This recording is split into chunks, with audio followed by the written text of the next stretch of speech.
Hey, what's going on, everybody? It's Games once again. This one actually is more about Stadia, but it's not actually showing off any of the games. I'm actually working on a video for Grid, and I'm also working on a video for Tomb Raider. I believe it's Shadow of the Tomb Raider is the one we got in December as a free game. So, still playing those. I want to play them a lot more before I actually make a video about them, other than just like playing for like an hour and then trying to throw some shit together. Just to make sure, like, one, do I have any issues like late game, or is it just maybe it gets boring to me or something? I don't know. But anyway, just wanted to make sure I had like a nice background on those two games before I actually put anything out, before I said anything about them. So far they're both going good, but like I said, I need to spend a little more time with it. This video actually is just some reasons to get Stadia. If you were on the fence and maybe you just was like, I've seen some things online, I've seen some gameplay, like I really don't know, blah blah blah. Like, this is just something to take into consideration that maybe you haven't really thought about. Some I've touched on my previous video, the one where I pretty much talked about how good was Stadia really at this point in time. So some of those things will be regurgitated on this video, but yeah. So let's get to it.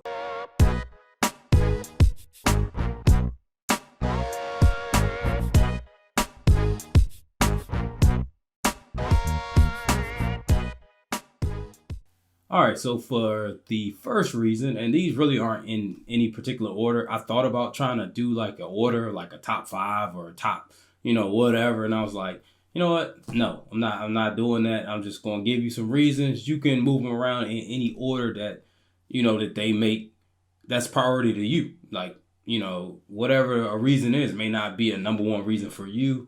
So I'll let you decide what order of importance they are, for you. The first thing actually is kind of like a timed exclusive thing, reason to get Stadia, and it's actually to get it before January 1st, 2020.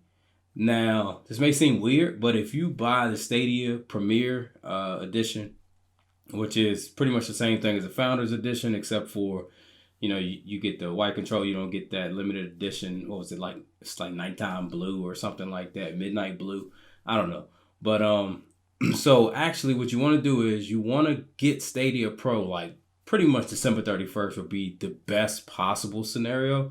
And the reason why I say it is because with the Stadia Premier bundle, you get Destiny 2 with all the downloadable content all the way up to Shadowkeep.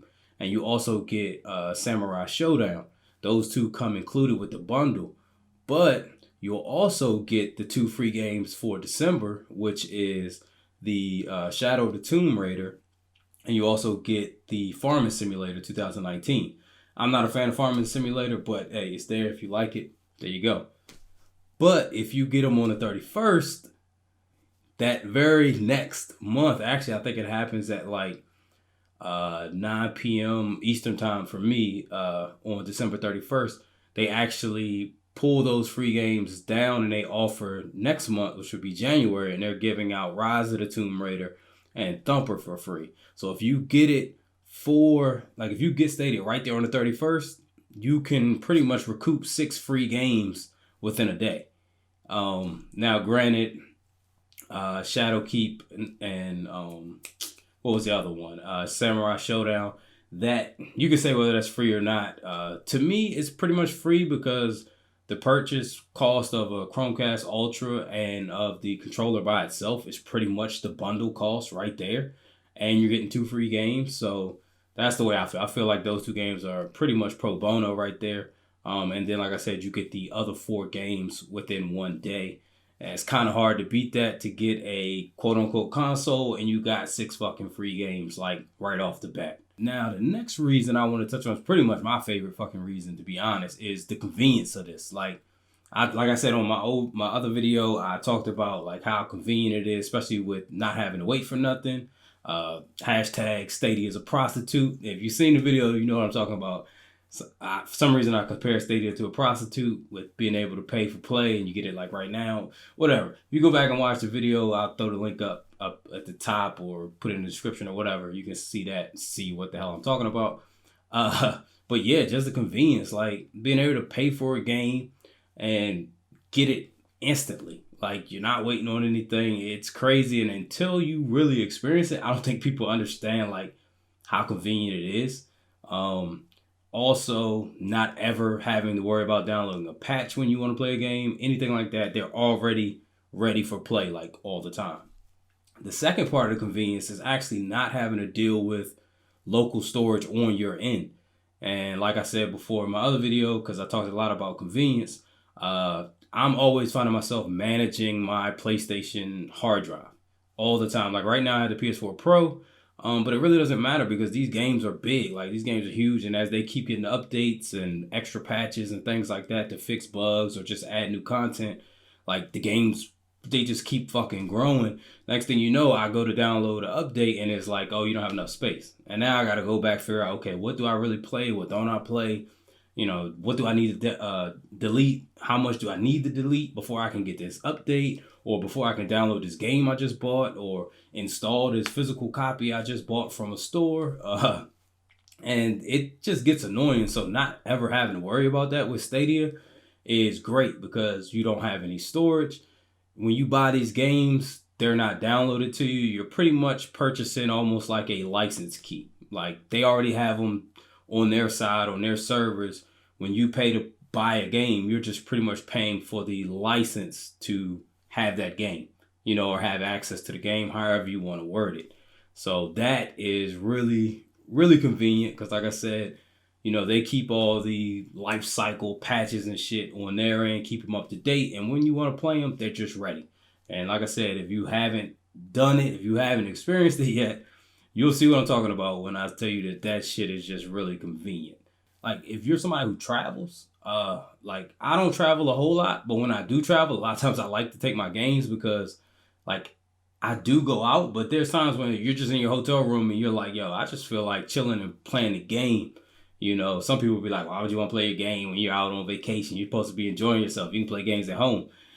Bitch, you don't game. Like, if you game, you know that you want to play fucking games wherever you are. So, instead of having to log my freaking well, I don't even know where it is. Where are you? I put it somewhere. I'm revamping some shit. I don't know where my PS4 Pro is right now. It's usually right there, but I don't know. Whatever.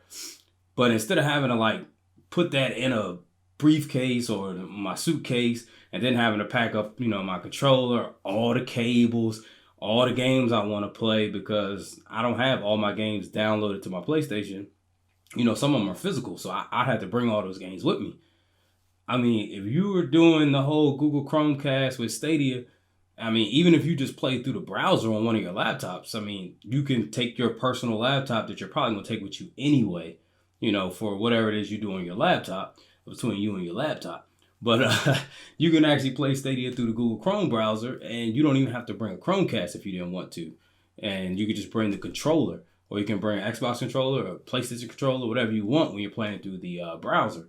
But if you wanted to bring your Chromecast, I mean, it's what, like yay big. Like you could pretty much pack it in your pocket, just throw the controller in the bag or something, and boom, you just brought all your games with you that you can play, you know, wherever you want. You can even play on your phone if you have Android phones. I don't think it's came to iPhone yet. And like I said, you can also play through your browser. So that's what I mean by the convenience. Sorry if that kind of drawled on a little bit, but it's like that's how convenient it is. It's just so convenient that there's a lot you could touch on. Now, the last reason, at least at this point right now, for me anyway, like I don't want to kind of like try to nitpick and like figure out like, oh, I can make 10 whole reasons or whatever. Like, honestly, I couldn't come up with 10 reasons if I wanted to. These are like the reasons that I've seen so far based on my use of what it is. If you could come up with other stuff, then that's great. Maybe it's something I missed.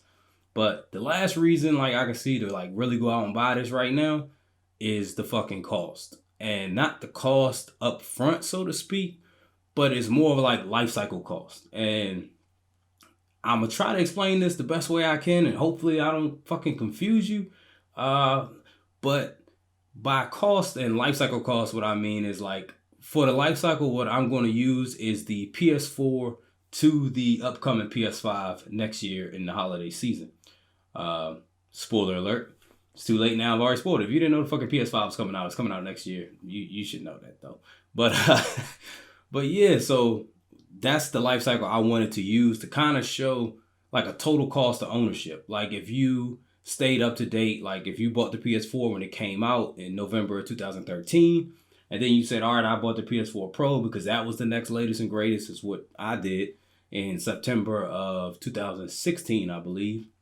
And now the PS5 is coming out holiday of 2020, probably around like November, I would guess, somewhere right around there, September to November, October, right in that sweet spot, usually where they release their console. So now I'm going to take Stadia and bring it all the way back as if it released November 13th, right alongside the PS4 Pro, the regular one, not the Pro. But just bring it back and then kind of show that whole life cycle up to the PS5 to show you what it would cost if you had the Stadia base back then, or if you purchased, like what I did. I got the Founders Edition. So I'm also doing the Stadia Pro subscription, which is an extra $10 a month. So if you bought the Stadia base, which is free, there's no monthly cost for that. You still get to play online, do all that stuff. The only thing is you don't get the 2 free games a month, and you also don't get the Pro member deals on games, kind of like PS Plus does when they give you the deals on games or whatever. You don't get that. But if you was to go the Stadia base route back in November 2013, I'll say putting the controller and the Chromecast cost together, you're looking at $130. It's pretty much like buying the Premier Bundle or the Founders Edition. So you're looking at $130, and since you're not paying anything a month because there's no fee for the Stadia base, it's not even a subscription really because it's free. But if you went that route, that's all you're paying. You're just paying that $130 up front, and all the way to the PS5 drops, you wouldn't pay anymore. So if you take the cost from the purchase of the PS4 launch, it was $400. So we're not going to count the $60 yearly subscription cost for PlayStation Plus the first year, because obviously it's November 13th. You're only going to get November to December. It's just easier math if we decide to start the subscription cost in 2014. So if you do $400 November 13th, 2013, you're already starting at $400. So you're already over cost if you're going to do the Stadia base. You've already saved money doing the Stadia base. But so for 2013, it's $400 to come in. That's your PS4 right there. For 2014, add another $60, so you're $460. 15, you're at $520. Now 16, you're at $580. But you also have to account for the PS4 Pro that launched in 2016, and that was another $400 when it launched. So you got the $400 from the regular PS4 that you bought, plus the 14, 15, 16, $60 a year cost, which was another $180. So matter of fact, it's not $560, it's actually $580. And then plus another $400 in 2016 for the PS4 Pro, which is $980. And now we got 17, which would be another $60. So you're looking at $1040. Where we at 18, we're looking at $1,100. 19, we're looking at $1,160. And then 20, you're looking at $1,220, plus let's just say the PS5 is $400. So you're looking at $1,620 from the PS4 initial launch all the way to the PS5 in 2020. So that's $1,620, and then you take that away from the base one that was $1,300. You're looking at a savings of $1,490. If you did the Stadia Pro, which is what I'm doing, you'd have the 130 back in 2013. I know this shit is probably confusing. I'm trying to keep it not confusing, but if you did the Pro like I'm doing, it would be $130 in 2013, plus another $120 every year. So it'd be $120 for 14, which would give you $250. Another $120, which would give you $370 for 15. For 16 would be, let's see what we did. We did 130 plus That's $250 for 14, $370 for 15, $490 for 16, $610 for 17, $730 for 18, and $850 for 19, and $970 for 2020. So it's $970 total life cycle cost for buying the Stadia Premier bundle and paying the $120 every year to be a Stadia Pro member, to have their Pro membership. So you're looking at $970. So if you take the 1620, subtract the 970, you're looking at $650 of savings over that span of time. Now, granted, we're not going to account for like you buying extra Stadia controllers or what games you buy, or even if it's on the PS side, like the PlayStation side, of maybe buying extra storage, switching out your hard drive, buying extra controllers, buying peripherals like a camera or whatever, headphones, blah blah blah. We're not accounting for any of that stuff. Just straight console costs and subscription costs is what I'm going for. So that's what I mean by like you can actually save money by going to Stadia. You save a ton of money. What was it? $1,490 if you just do the base model. If you had just did the base model and they both came out at the same exact time. And then it was $650 if you do the Pro. So I mean that's pretty good to me. Matter of fact, kudos to me on that off the top math right there. Like that was pretty good. I'm pretty impressed with myself. I like my fucking math. I think I did pretty good because that shit was confusing, and I wouldn't be shocked if that shit sounded confusing like on your end, like trying to keep up with it. But yeah, so that's where I'm going to end it. I mean, that's really my reasons right now of why you should go ahead and go get Stadia. Try it and see how you like it. If you don't like it, at least you can use the Google Chromecast as like a Fire Stick. You can use it to launch your Netflix, your Hulu, throw your YouTube on your TV or whatever. Like at least you're going to get something out of it. It's not just throw it in the trash or, oh my God, I'm stuck with this Chromecast that I could never use. You can still get use out of it. So always that if you do not like Stadia, like maybe your internet's just not up to it or whatever the case may be. But as always, thanks for tuning into the video. I hope it kind of helped. Maybe it didn't. I don't really know. But maybe it helped you. Maybe you went and got Stadia. Maybe you joined the brotherhood. I don't know. But anyway, thanks as always for sticking with us and doing all the support. We definitely appreciate it. And I probably won't see you guys until after the new year. So happy new year. Catch you next time. We out.